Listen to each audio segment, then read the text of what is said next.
lo que surge en la dinámica de ellos. Pero bueno, un poco esto, ¿no? En los grupos, en los tres grupos hoy está sucediendo esto, que planteamos dinámicas, ¿no? Y trabajamos a partir de esa dinámica, se trabaja o se intenta trabajar a partir de esa dinámica, y quizás, eh, no sé, nos estamos perdiendo lo espontáneo, o nos estamos perdiendo de ver esta interacción, o hasta pienso, estamos queriendo que nuestra estructura encaje en el grupo, cuando en realidad por ahí debería ser al revés, ¿no? Como una pregunta que me hago sin criticar ni juzgar, por supuesto, a mis compañeras, ¿no? No tiene que ver con eso, sino como una pregunta que yo tengo, y bueno, nada, como que por ahí la traigo. Y es lo que por ahí estás diciendo vos, ¿no, Federico?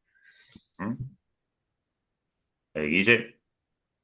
Sí, me parece central esto de la idea de la espontaneidad que trae Felicitas, ¿no? Como que es clave en nuestra formación también y en nuestra línea de pensamiento.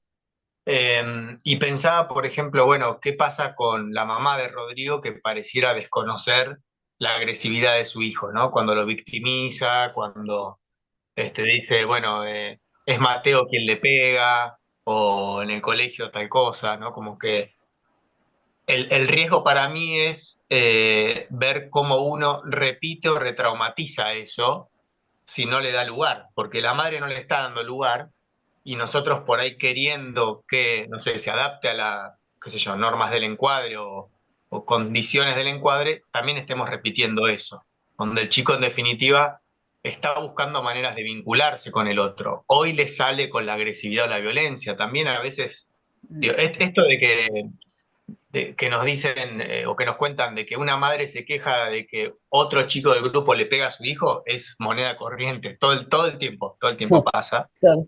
pero también pasa con la sexualidad, o con chicos que están como más excitados, todas parecieran maneras de intentar vincularnos, ¿no? Entonces, creo que en ese punto es esto que dice Fede de darle lugar a eso porque el chico se está queriendo vincular desde su impulsividad. Lo impulsivo sería lo más genuino de la persona, ¿no?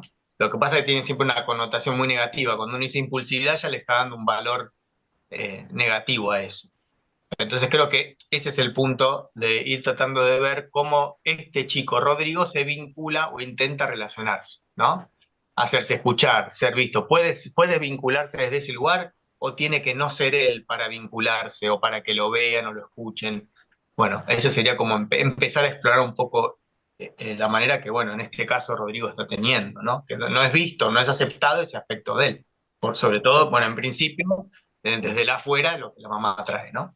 Claro, y a lo que decía Felicitas, me parece que eso que te planteás, que bueno, un poco contamos eso, que nosotros también nos lo hemos planteado cuando hacíamos las talleres, ¿no? La propuesta del taller es hacer un encuadre estructurado, justamente, pero digo, así como las madres o los padres pueden desconocer justamente o mantener disociadas esas impulsos o esas conductas de los pacientes, de los hijos, digamos, como nosotros a través del encuadre por ahí mantenemos justamente disociado eso y repetimos, ¿no? Al querer que el chico se adapte. Estábamos justo viendo en el Carrillo un texto de Winnicott que un poco apunta a esto, a que me parece que a veces la adaptación al entorno, en el fondo no es tanto una apuesta a que una persona puede tener cierta moral, ¿no? Hay que educarlos, ¿no? En vez de que por ahí, si nosotros escuchamos las necesidades de los pacientes, bueno, esas conductas van mermando o van teniendo una ligazón con lo que les pasa, ¿no? Van pudiendo integrarlas, ¿no? Y esa es me parece que una apuesta más grande en el fondo. Cuando estamos tratando de acotar a que se ajusten o encuadre, en realidad me parece que de fondo habla que la expectativa por ahí de qué podemos pedirle a un chico es muy acotada. Entonces, bueno, en ese sentido nosotros tratamos de que vengan con lo que vengan, ¿no? Y ver esas polaridades justamente. ¿Qué tiene que ver el inhibido con el violento? ¿No? Que esas dinámicas se dan un montón. Y siempre en general nos preguntamos por la persona que hace ruido, por la persona violenta, ¿no? Pero ¿por qué se juntan tanto justamente esas polaridades? En ese sentido nos interesan también las interacciones, ¿no? ¿Vieron la típica también de, no sé, la pareja de adictos, que el tipo es un violento, ¿no? Pero ella vuelve de repente y no sabemos por qué ella vuelve, ¿no? Y entonces tratamos de hacer un trabajo en que, en general, esos trabajos intentan disociar también la dinámica. Bueno, las mujeres separémosla, démosle contención, al hombre expliquémosle cómo tiene que ser, pero algo, hay un magnetismo ahí, ¿no? Entonces eso nos interesa también trabajar, para ver qué tienen en común, ¿no? ¿Qué tienen de diferente? Claro. Y después, perdón, una cosa más que quería agregar. ¿Qué querés decir, Agustín? No, no, me quedé pensando que es verdad, siempre se va como al que hace ruido y en realidad, claro, hay una interacción entre dos, bueno, no sé si dos polos por decir así, pero claro, es no descuidar la otra parte, la del individuo, bueno, este ejemplo que decía Federico. Sí, creo también que acá aparece algo que es mucho más comprometedor, que es qué es lo que les pasa a ustedes, ¿no? Eh, Porque también es verdad que uno a veces le está pidiendo a un paciente que haga ciertos cambios y un axioma interesante puede ser pensar que en la medida que el terapeuta, analista o la línea que tenga, digo, pueda cambiar, ahí el paciente tiene alguna posibilidad de cambiar. Entonces, cuánto nosotros también por nuestras historias, cómo a nosotros nos han tratado, la relación, en este caso, por ejemplo, que tenemos con la agresividad, con la violencia, todo eso también está activándose, interactuando en estas intervenciones que a veces, por eso decíamos hace un rato que las consignas o un encuadre un poco de adaptabilidad tal vez colabore a que uno se esconda y que uno tampoco aparezca en su propia dimensión subjetiva. Nosotros les proponemos a los concurrentes un trabajo re difícil en las supervisiones porque es exponerse un montón, ¿no? Les preguntamos, bueno, ¿y vos cómo te sentiste? ¿Y a vos qué te pasa? Y obviamente que no se trata solamente de un análisis individual en la reunión de equipo, pero hay montones de cosas que también están siendo silenciadas atrás de un encuadre o de una propuesta, o pueden estar siendo silenciadas, ¿no? Y eso nosotros queremos que aparezcan, digamos, los terapeutas, los analistas, digamos, ¿no? En lo Eso es que lo que también les decimos de está pasando. intersubjetividad, ¿no? Ujú. Cuando hablamos de intersubjetividad. Por eso suena un poco vago teóricamente, pero ahí es donde empieza a aparecer justamente, toda la subjetividad del analista trabajando. Tenemos una frase que es medio, la repetimos así como mantra, que es las resistencias, que es de Valeros, las resistencias no son del paciente, sino que son del analista. Y no es tanto porque el paciente no las tenga, pero es cuánto el analista está dispuesto en el fondo a meterse, ¿no? O si yo puedo sostener esta agresión, si yo puedo tolerar que el grupo se me vaya a cualquier lado, ¿no? Si puedo tolerar que a alguien que es vulnerable, que lo vemos vulnerable, eh, podamos aceptar que esas cosas pasen, que esas interacciones se den, ¿no? O si tenemos que estar en rol de padres o madres cuidando todo el tiempo, sí, Mariana.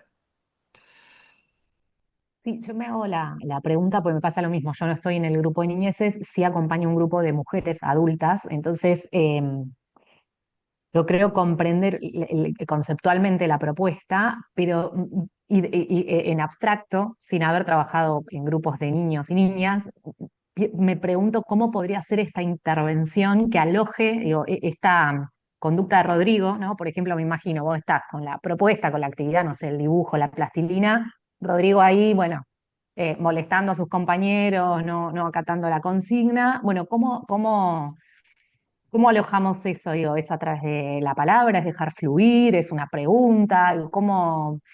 sería, Bueno, lo pienso desde ahí, o con las mujeres, por ejemplo, o cuando aparece algún contrapunto, algún conflicto. Bueno, digo, hay algo de la palabra que ya está como muy instalada, además es un grupo que está funcionando hace mucho tiempo, donde ya se conocen, y justamente cuando se generan a veces esos conflictos o esas diferencias, es donde aparece lo rico, ¿no? Donde empezamos. Digo, con los niños me resulta difícil pensar cuál sería mi intervención, cómo me podría claro. posicionar ahí, que Bueno, de base, como decía un poco Guille, me parece que nos interpela primero a nosotros. ¿Queremos hacer un juego estructurado o no? Porque por ahí ya de base, eh, Rodrigo está haciendo huelga contra eso, ¿no? Y me parece que si los demás lo siguen, en el fondo él no está haciendo lío contra los pacientes, está haciendo lío contra nosotros que queremos imponer la estructura, ¿no? Así que de Claro. base diría eso. Mm. En relación a las mujeres, bueno, no sé qué pasa ahí o por qué se pelean. Tampoco sé por qué son solo mujeres, pero también yo interpelaría eso, ¿no? ¿Por qué por ahí separar? No sé a qué viene. Por ahí me respondés si está todo bien, pero digo, ¿por qué separar eso? ¿Lo estamos separando de los hombres?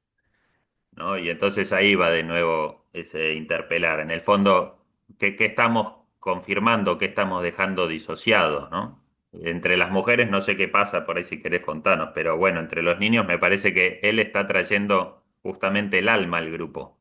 Está diciendo, ¿nosotros queremos esto o no? A veces hay un autor también, yo después en todo caso le decía a Felicita que les podemos compartir algo de bibliografía si les interesa, que se llama Grossmark y él habla mucho de la figura del analista obstructivo, ¿no? Que es aquel que puede estar interrumpiendo cierto flujo. A veces es mucho más difícil, pero se sostiene en un silencio, tal vez el flujo, digo, de la dinámica que va pasando. Obviamente que después a uno le agarra el miedo de, uy, tengo que salir a defender si le está pegando una piña un chico a otro, ¿no? Pero creo que el asunto es, uno tiene que ser sostén, uno terapeuta tiene que ser sostén del grupo, pero también saber que con interpretaciones o intervenciones a veces está obstaculizando, ¿no? Que esas interacciones continúen. Digo, también puede pasar en lo individual, esto no es condición única de lo grupal, ¿no? Que uno está con la interpretación a veces hasta lo deja solo al paciente, ¿no? En lugar de vivir la experiencia. Nosotros hablamos mucho más a veces de vivirlo y después pensarlo, ¿no? Que al revés, que a veces uno lo hace, ¿no? Uno piensa algo para después vivirlo y ya está súper condicionado. Para no vivirlo Es re tanto. difícil. ¿Cómo? Uno piensa para no vivirlo tanto, para Claro. fluir. Sí. Y obviamente que a veces es como muy ambiguo porque por un lado dice, yo no estoy haciendo nada, típica cosa que los concurrentes nos traen también, ¿no? Y el holding, bueno, todas estas conceptualizaciones de Winnicott del sostén, a veces se viven como pasividad, como que uno no está dando nada o está siendo negligente. Bueno, yo creo que en el núcleo está un poco lo que estamos planteando con Fede, que es, ¿qué le pasa a uno? ¿No? Me parece que ahí está la traba que hay que destrabar, más que si Rodrigo, en este caso, se acomoda o no se acomoda. Digo, es parte del trabajo y seguramente va a decantar naturalmente en él cuando nosotros comprendamos. A veces ni siquiera, yo me planteo mucho eso de si a veces cuando yo pesqué algo o creo que entendí algo, tengo que comunicarlo. A veces ya con el hecho de haberlo entendido uno, eso ya tiene un efecto este, de elaboración, quiero decir, en el otro, ¿no? Y uno ya lo está entendiendo y lo puede vivir. Si lo racionalizás o si lo comunicás discursivamente, tal vez eso es lo que interrumpe la vivencia. Eso también es importante para tenerlo en cuenta, ¿no? Yo tengo Eh, una pregunta. perdón. En realidad es un poco lo que siempre me pasa. Yo estoy coordinando grupos bueno, desde que inició el de niños, o sea, hace 4 años. Empecé a coordinar el de niños y ahora estoy con adolescentes y preadolescentes. Y a mí lo que me pasa es un poco lo que vos decís. Esto de hasta qué punto dejar que fluya y hasta qué punto yo poner el límite. Porque a mí lo que me pasa con los adolescentes son dos puntas. Una es que no pase nada, o sea, que no charlen, aunque trate de preguntarles cómo están o proponer algo para charlar. Y la otra es que, no sé, quieran jugar, o sea, tengo un grupo que son los más chicos, los de preadolescentes, que ellos quieren, los varones más que nada, las chicas como que no les interesa tanto, vamos a jugar al fútbol, ¿no? O quiero jugar un juego de mesa, o como que todo lo que sea más juego. Está bien, a través del juego uno puede como trabajar un montón de cosas, pero en el caso de estos chicos en particular es como que ellos quieren ir a pegarle a la pelota, ¿no? Y, Ujú. y después lo que me pasa en el grupo de los más grandes es que se ponen a hablar, no sé, de cosas como que se van por las ramas, ¿no? Entonces, a mí a veces me pasa de esto de poner el límite hasta dónde permitir que esto suceda y hasta dónde no. Como que tengo ese dilema siempre que estoy frente a los grupos. Sé que tiene que ver con esto que me pasa a mí con los grupos, pero bueno, también es como que a veces siento que, como vos decís, no estoy haciendo nada. Eh, es un poco eso también lo que me pasa a mí personalmente frente a los grupos. Bueno, entiendo que son varias preguntas que están incluidas en esto que decís. Una, este libro o este autor que citaba Fede hace un rato, que se llama José Valeros, tiene un libro que nosotros seguimos y leemos bastante, se llama El jugar del analista, ¿no? Que ya el título del libro a mí siempre me pareció muy interesante porque no está hablando del juego del paciente, sino del jugar del analista se refiere a lo que le está pasando al analista, ¿no? El jugar se refiere a toda la emocionalidad, si se quiere, ¿no? Entonces, sí hacemos una defensa recontra acérrima de lo importante que es el jugar. Y bueno, en el juego de la pelota hay montones de significados. No es lo mismo el chico, por ejemplo, que juega a ser el delantero que hace goles a que el que juega al arquero.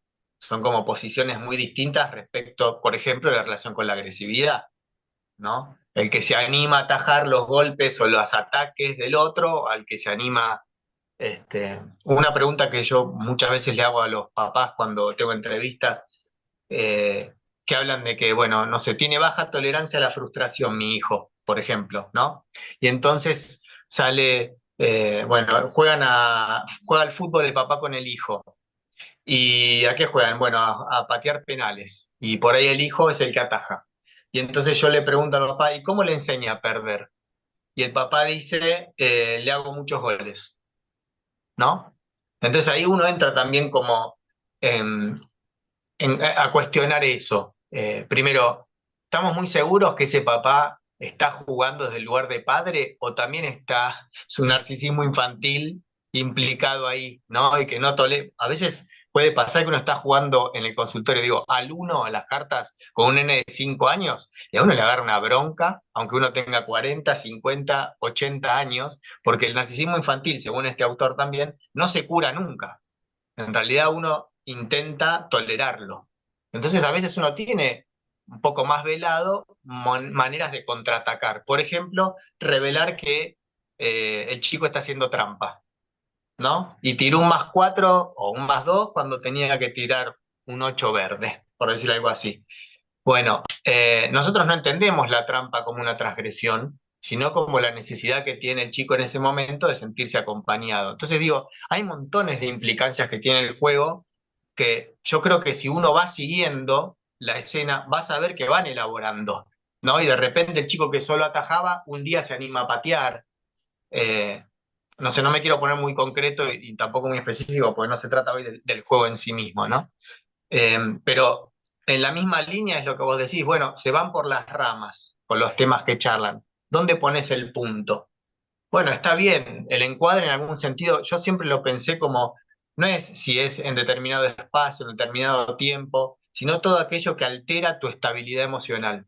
Yo creo que cuando vos te sentís alterada emocionalmente, ahí tenés que hacer un punto, porque ese es el encuadre que se está o transgrediendo o uno no lo está pudiendo contener. ¿Sí? Entonces, de vuelta, volvemos a nosotros. ¿Por qué a mí me está costando o por qué desconfío de que si las chicas se van por las ramas en su tema de conversación, eso no es trabajar algo, elaborarlo, o si los chicos se ponen a jugar a la pelota. Los papás, me acuerdo de un padre que me decía, pero mi hijo viene a jugar a la pelota acá al consultorio. Bueno, y yo tratando de explicarle cómo sus ansiedades, sus necesidades, su narcisismo infantil muy desvalorizado se ponía en juego. Montones de cosas, pero bueno, hay que tener como cierta predisposición a entregarse también y confiar en que el paciente en su espontaneidad va a estar elaborando. Hay otra frase también que es, el paciente tiene el mapa de su cura, ¿no? Entonces la función es acompañar en ese camino, digamos, en esa ruta. Esto Claro. vale para un nene, para un adulto, ¿no? Por ahí lo que está interpelando también es justamente a nosotros, porque cuando decimos se está yendo por las ramas, ¿nos está preocupando que ellas se vayan por las ramas o que nosotros estemos acotados? ¿No? Y ese Hola, es el quería tema. sumar algo a lo que dijo Marti. Yo soy Luciana, yo estoy con ella en el grupo de adolescentes y lo estaba pensando desde lo que hablaron sobre el tema de Rodrigo y Mateo, de esto de la huelga relacionado al juego también. Sí nos pasó que ellos mismos, los chicos en adolescentes, nos decían que lo que estábamos haciendo les aburría o que la actividad no les gustaba. Y les preguntamos, bueno, a ver qué proponían también, qué les gustaría hacer. Nos habían dicho de hacer algún juego, entonces lo que hicimos ya desde la semana pasada, llevamos un juego de mesa eh, que en sí habla de lo mismo que hacíamos en las actividades, porque busca interactuar, busca expresar, busca contar, referido a ellos pero con un tablero, ¿no es cierto? Entonces, el ir avanzando, el retrocediendo, y notábamos que ahí no se iban tanto por las ramas, respondían cada uno lo que era, lo que preguntaba la tarjeta, por ejemplo, pero volvían al tablero, ¿no es cierto? Bueno, ahora te toca a vos, porque estaban también enfocados en esto, a ver quién ganaba. Pero sí notamos esto, esta diferencia de que era en sí el mismo objetivo, estar hablando de ellos, de sus emociones, de sus expectativas, pero acá el objetivo era ganar para ellos, saber quién avanzaba más. Y nada, lo Bueno, estaba pensando con esto de cla- la abuela que dijeron. claro, hay que ver, ahí también uno se puede en algún punto autoengañar, porque uno podría preguntarse, ¿los estamos distrayendo bien mediante un juego? ¿Estamos distrayendo lo que les pasa bien? No sé si es, porque uno podría preguntarse en el juego, bueno, lo que está pasando, ¿están entretenidos con lo mismo que le proponían o les está interesando porque compiten? ¿No? Porque uno puede estar contento como terapeuta porque, mirá, hablan, comparten, y ellos pueden estar diciendo, nosotros acá estamos compitiendo. Vamos a darles la ilusión a los terapeutas de que No, estamos no, no, compartiendo. o sea, lo veo desde de ese lado también, ¿no es cierto? Que en ellos ya no era solamente el hablar de ellos, sino que había otro objetivo que era el de ganar. Pero Exacto, eso sí, les sí. sirvió también a que se pueda llevar a cabo la actividad. Compartimos un montón porque nos preguntaban a nosotras, se preguntaban entre ellos, pero también estaba ese como motivador de, de ganar, ¿no es cierto? Pero había una intencionalidad de compartir porque se les nota mucho cuando tienen intención y cuando no, porque Claro. eh, Yo a te, veces ni nos miraban. claro, sí, sí, sí, sí. Este, sí, a mí me parece claro, que están haciendo huelga por eso. Me parece que ahí pueden competir justamente. Lo que te dije es porque vos dijiste, bueno, acá no se van por las ramas. Y de nuevo yo diría, me parece que sí se están yendo por las ramas.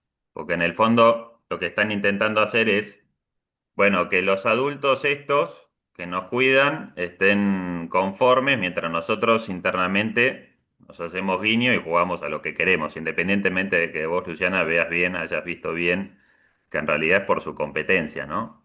No porque quieran hablar.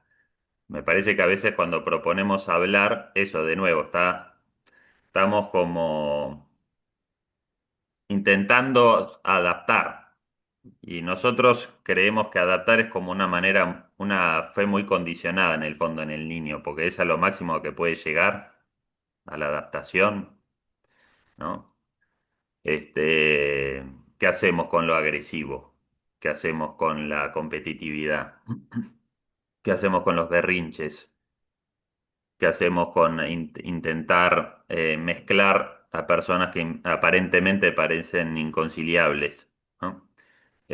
Incluso uno podría plantearse, bueno, ¿qué juegos estamos ofreciendo? Porque no es lo mismo ofrecer, podría ser parte y es necesario que estén en todos los matices, digamos, o todo el abanico de intensidades en los juegos, pero ¿qué juegos ofrezco también? ¿Ofrezco también solo un juego de mesa? ¿Ofrezco una pelota? No es lo mismo, por ejemplo, ¿no?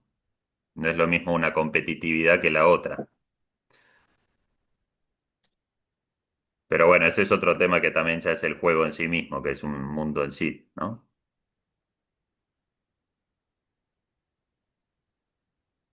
¿Quieren que charlemos un poquito de algo de lo que pueda pasar en el grupo de padres o madres o adultos, también para pensar algo de esto? No sé si Eh, es... per- Perdón, sí, me parece, no sé si la respuesta, la pregunta de Marian que había hecho, yo me quedé con la duda de esa pregunta que planteó Marian, ¿cómo intervenir?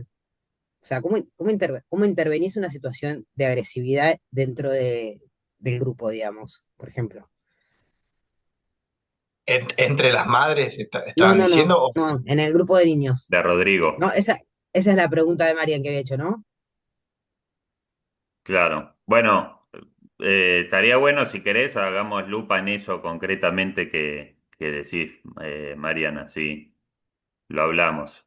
Pero Sí, sí. ahí un poco lo que Guillermo devolvió, digo, esto, ¿no? Como el desafío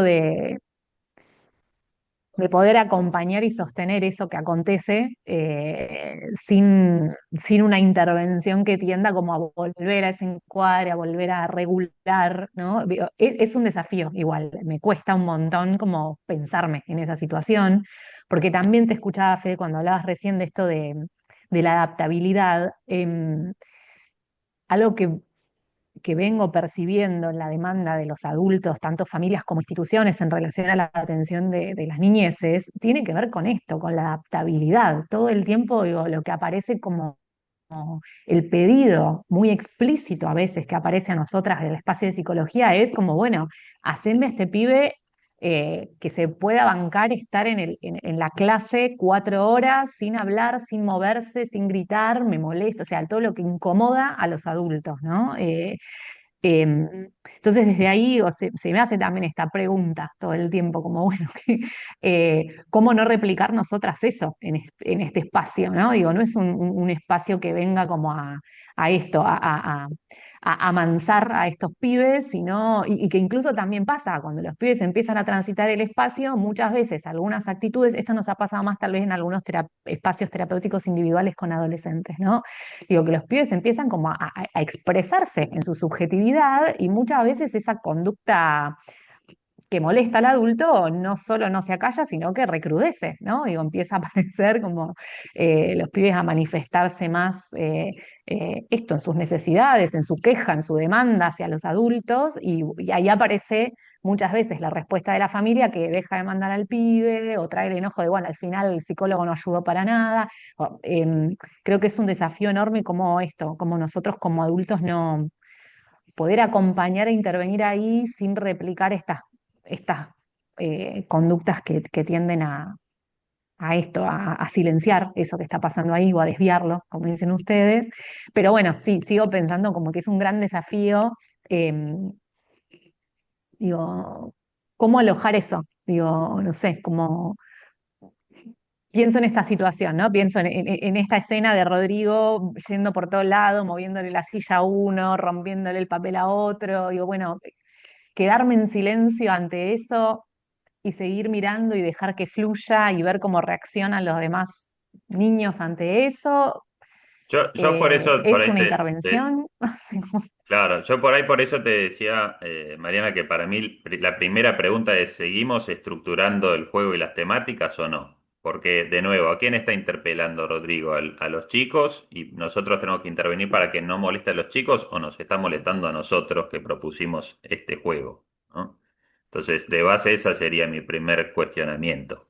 Porque por ahí, si él empieza a sacar los papelitos a los otros, y lo voy a decir así con este lenguaje a propósito, porque me parece que tiene que entrar, se cagan de risa, ¿no? Y entonces algo que primero en nuestro encuadre era una irrupción de alguien que molesta, empieza a ser un juego, una dinámica muy interesante, por ejemplo, ¿no? Si no ponemos esa primera estructura. Eso de base. No sé, no podemos plantear todavía que es agresivo, porque ni siquiera se dio, simplemente está diciendo, este encuadre es demasiado acotado para mí, yo necesito expresarme, ¿no? Y eso que vos decís a veces de que recrudece el síntoma es porque justamente vamos acotando, ¿no? O respondemos igual que los padres, y vamos en esa línea en hacerlos más funcionales y por ahí los controlamos un poquito, pero en definitiva, qué estamos queriendo como clínicos, ¿no? Porque Sí, yo me quedé aparte de eso pasa en el pensando, colegio, es como una cosa de un año al otro y es generar una ilusión. El colegio de repente tienen 25, les agarra una crisis y dicen, la carrera que estudié no la quiero hacer, ¿no? Y se desbarranca todo. Entonces digo, ¿a qué estamos respondiendo más de fondo, ¿no? mm, Sí, yo me quedé pensando en esto de la subjetividad en mi caso, y es verdad que a mí algo que me pasa, como es la primera vez que trabajo con niños, yo, digamos, es esta parte de que es parecido a lo que planteó Martu, que le pasa entre el límite de decir, bueno, medio un viva la pepa y el poner límites. Yo sé, porque esta parte mía la conozco, que es como que cuando estos se van a las computadoras o a veces casi el otro día se agarran a patadas Rodrigo y Mateo, no sé quién empezó, no importa, pero esas situaciones a mí lo que me pasa es que es como que digo, bueno, ¿cuál es mi rol acá? Porque digo, yo acá separo, pero digo, tampoco,